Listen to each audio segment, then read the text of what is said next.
যদি কালকে চিন্ময় প্রভুর জামিন না হয় তাহলে আমাদের যে আন্দোলন আমরা বিচ্ছিন্নভাবে না করে আমাদের এই আন্দোলন শান্তিপূর্ণ এবং অহিংস, তো উনি যে কারাগারে ওনাকে রাখা হবে আমরা স্বেচ্ছায় লং মার্চ করে ওই কারাগারে যাই আমরা স্বেচ্ছায় কারাবরণ করবো। রংপুর সমাবেশ এবং চট্টগ্রাম সমাবেশকে কেন্দ্র করে পরবর্তীতে একদম 2 কিলোমিটার দূরে সেখানে কে বা কারা কোন পতাকা স্থাপন করেছে সেটা কিন্তু আমরা আদৌ জানি না।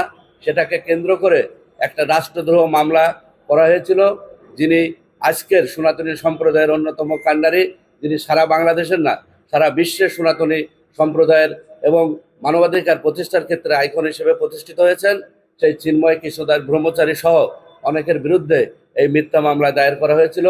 এবং এই মামলার প্রসিডিং রাষ্ট্রদ্রোহ মামলা সম্পর্কে আপনারা অবগত আছেন যে রাষ্ট্রদ্রোহ মামলা করতে গেলে এটা স্বরাষ্ট্র মন্ত্রণালয়ের সচিব থেকে একটা বা রাষ্ট্রের থেকে অনুমতি নেওয়া লাগে।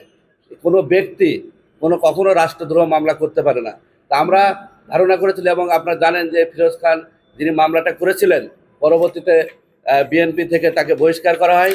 কোনো একটা গোষ্ঠী এই দেশকে অস্থিতিশীল করার জন্য এবং হিন্দু মুসলিম একটা দাঙ্গা লাগানোর চেষ্টা করছে। গেরুয়া পতাকা কোনো ইসকনের পতাকা না, গেরুয়া পতাকা সনাতন ধর্মের প্রতীক। এই কারণে সনাতন ধর্মাবলম্বী সকল মন্দিরের উপরে গৈরিক পতাকা থাকে প্রাচীন কাল থেকে। আপনি সনাতন ধর্মাবলম্বী যত মন্দির দেখবেন সব মন্দিরের উপরে, প্রাচীন মন্দির জগন্নাথ মন্দির সহ সব বড় মন্দিরে গৈরিক পতাকা থাকে। গৈরিক পতাকা, গৈরিক রং যেহেতু ত্যাগ বৈরাগ্যের প্রতীক, এই কারণে সন্ন্যাসীরাও সেটা ধারণ করে এবং মন্দিরের উপরেও থাকে।